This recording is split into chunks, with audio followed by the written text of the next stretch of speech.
Putz, I know it's always the popular question, but how do you replace a guy like Deebo who could give you so much from that spot? It's always tough, but we got plenty of guys that are, great athletes, that are explosive playmakers, and we got to find that guy, Obviously, Brian being back as a punt returner is a benefit. We're going to keep competing there and finding more guys, but got to find a kick returner. There's no doubt about it, and we're doing that this spring, working through it. We did a live rep on Saturday. We'll do another one this Saturday, and so by next September we'll have one. But no, we're excited. Is there one guy who's standing out as your number one? There's a couple guys. I think A.J. Turner's a guy that's doing a good job. Shai Smith's doing a good job. Rico can always go back there. Brian can always go back there. Josh Van, the guy. So there's names. We got to find the guy who will hit it, and who can be a difference maker for us. How do you kind of grade Sherrod Green's first year as a starter, and what does he kind of have to work on through this offseason? We got to just be more consistent as a group. That's the bottom line, whether it's you're talking about Sherrod or TJ or, anybody. We were very inconsistent as a group, as linebackers, and we got to do that because, Sherrod, TJ, they made a handful of plays and did a lot of good things for us, but at the end of the day, we were not consistent enough in playing both the run and the pass, and we got to do that, and that's been our challenge, my challenge to them, and our challenge for our group to the room and to the team. We've been talking about that every day.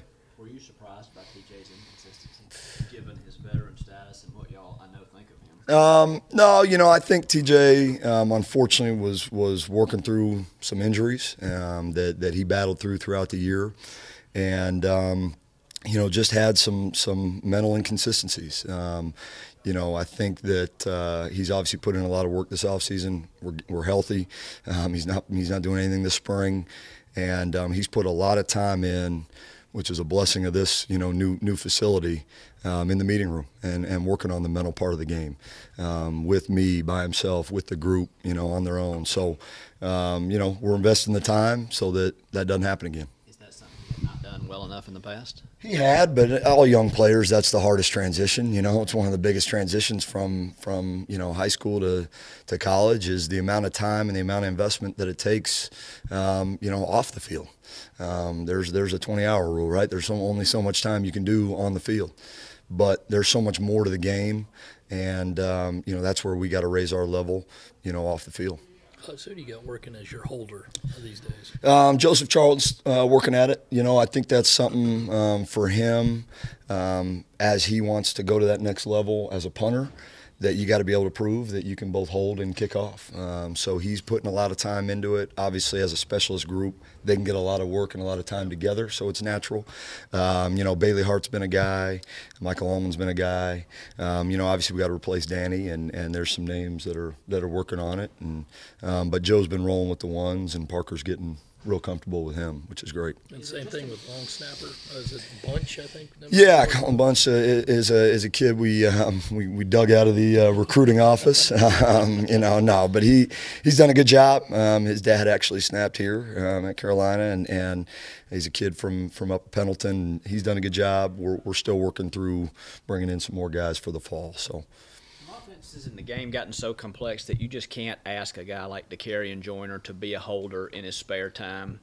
It's got to be somewhat natural for a guy, and I think part of it is hey man, I got to coach. I'm investing a lot of time into being the quarterback, and there's there's some inconsistency. I got to get warmed up. If it's pre-practice, I got to do some things after practice. So that's hard as a quarterback doing it. And the other part is just a kind of a natural. He never did it in high school. He's never done it, and so there's a comfort level. At the end of the day, it starts with Parker, and who Parker feels the best with. And so we've had some conversations about a lot of different guys. Yeah, exactly. And we're still kind of working through that. But in terms of time spent and time invested, right now Joe's the main guy. What has Derek Boykins shown you this spring? He's done a good job, man. He's a physical, downhill, heavy-handed kid who can do a lot of different things. He's a kid that he played running back in high school. He played tight end. He did a lot. Wildcat quarterback, all that kind of stuff. So he's a physical guy. The mid-year transition for a linebacker is tough, man. I mean, there's a lot mentally thrown on our guys, and so he's continuing to work through that. And we got to get him caught up and get him caught up to speed and playing fast. But our scrimmage Saturday, man, he fit up in there, and Kevin Harris, a big old, true freshman, big old back, and those two were headbutting a bunch, which was awesome. Is he repping at both spots, or you just? He's just playing Mike. Yeah, he's just playing Mike right now. We see, some of the guys coming in the fall more as dime, Sam guys. So he's gonna fit in that Mike spot. Hutz, overall with your linebacker group last year, what was the biggest problem that you saw? Was there one consistent thing in the 13 games? Just the mental inconsistencies like we talked about earlier. I mean, just, not being consistent enough, and that starts with me and meeting room time and walkthrough time and just, structuring it better obviously for them to play better, and just raising our level and being more consistent. They're physical. They play the right way. T.J. Brunson starts with him. He's a blue collar dude, man, and all those other guys follow suit. Ernest and all of them. So we just got to be more consistent. With T.J. out, how beneficial can that be for Ernest to get, I guess, some reps with the ones and get more? It's all in a weird way. It is a good thing, and again, I can't wait to get TJ back, and he is one of the leaders of our defense and of our team. But this has put Ernest in a great spot, as the starting Mike, as the starting communicator and leader, and it's put Sherrod in a great spot, because eyes are on him and people are looking to him for leadership. So in a backwards way, it's a positive, and we're taking the positives out of it. What are you seeing from Lewis so far this spring? Rosendo's out right now. He's out with the shoulder, getting that fixed. He got that fixed in January, and expect him back in August. What was the progress you saw from Damani Staley last year? What do you kind of think of sort of his skill set, and what's he been doing this offseason? Yeah, Damani's playing the will dime for us. He's come a long way, man. He's come a long way mentally, physically. He's a kid that, maybe struggled a little bit early, the speed of the game and just the complexity of what we did. But he's really come a long way. He had a great second half of the season and played more because of it, and will continue to do that. So he's doing a great job. Again, I keep saying the word, but it's for everybody. It's consistency. How tough of a transition was that for him, going from really kind of a primary pass rusher in high school to being to that will spot that you guys say a lot, is pretty complex. Yeah, I mean, it was more, Damani's got instincts. He can, stacking back in the box and not being on the edge, that was actually pretty natural for him. I think more of just all the different things we asked that Will Dime to do. But, he's done a good job, and he's invested the time picking it up. Will noted in his pre-spring press conference that you guys haven't blocked a punt yet. Are you doing more time on that, or just? No, we invest the right time. We got to go execute in the moment. That's kind of been an issue for us. I guess early on, and when we first got here, it was finding a guy that could go do it, right? That could go make that play. Now, just like we were talking about with kick returner, I feel like we got plenty of guys that can go do it. Which means what? There's obviously just natural point A to point B speed, okay? But at that spot to go put your hands on the ball and go block the ball, there's guys who are really, really fast, but when they get to that spot, hey, they turn their face, right? They don't know, even though they got a face mask on, a helmet and all that. But, just a guy, there's a naturalness to a guy that just knows, okay, the timing and the, the repetition of going to take the ball off the foot. Who are the guys that you think have a knack for it? We got a handful of guys. I mean, guys like A.J. Turner, guys like, Shai Smith, guys like J.C. Horn, guys, there's different guys. And it's obviously my job to put them in a position to go make that play and take advantage of whatever scheme we're playing. But we got to be more aggressive, and we got to go get one. We all, at least heard about Beamer ball. So we think of that. Is there somebody else, or is that really the sort of the gold standard of special teams? Is there a godfather of block? Yeah, Coach Beamer's obviously the starting point, and obviously Virginia Tech, even now without Coach even being there, the tradition kind of lives on. You look at their numbers; they continue to blocks. I mean, we're game planning for Virginia, and you see them blocking a punt against them. I mean, it's something that's part of their program, part of their history, and part of who they are. And obviously, we haven't done that in our first 3 years, and we need to, because it's a big time momentum changer. Some guys have incentives. Punt team all has a T-shirt or eats first or something. Do you guys do anything like that? We do a lot of that. We've got some things that we do to create identity. Obviously, no one was recruited here to be the right guard on the punt team or the left tackle on the kickoff return team or whatever. And so we do a lot to create, that kind of buy-in, that kind of unity, and that kind of taking pride in each position. Coach Muschamp sits in the front row every special teams meeting. We use our starters on special teams. We invest the time and the players to be productive. Team, what's their incentive? What's their thing? I don't do it by phase. I don't name each phase. It's all 4 phases. It's the whole core. Yep. Some of the players you talked to yesterday talked about kind of lobbying you for the chance to play special teams. Is that something that happens a lot? And what is sort of the process of picking out guys for those roles? Yeah, I mean, it starts in the spring. We're doing through it now. It's guys going out. We do a lot of competition stuff in the spring. We break the team up into 4 teams and compete every day against each other. We're pointing out winners and losers as a team, as an individual. That's another way to create the buy-in and the identity with it. And we tell guys all the time, man, you're not going to come to my office or Coach Muschamp's office August 25th and say, hey, Coach, I want to play. You gotta show up now, right? In spring, you got to show up. Obviously, the new freshmen coming in the fall, and show us and prove to us right now, just like on offense and defense, that you're a guy we can count on. I know Levante Valentine probably hasn't been at practice, but from what you've seen from him, could he be a guy that could, once he gets back to football, be a guy that can kick return, punt return for you? I hope so, running 10-3 or whatever the heck he's running. I mean, yeah, he's obviously a guy that's out right now doing track, so fall camp's gonna be huge for him, and he's got to remain a level of being healthy, and I think he's finally doing that now, and he's at a good spot, and obviously running fast. So got to get him back in football mode once we flip the switch from track and in fall camp find out exactly what he can do for us, not only as a returner but shooting all phases. What goes into being a good punt return unit? It starts with the guy catching it, number one. I've coached a lot of the same techniques, and I've been 12th in the country, before as a return unit, and been, 95th or whatever. So it starts with that guy back there. It starts with identity of guys, buying into doing a job for either that guy back there or for the team as a whole.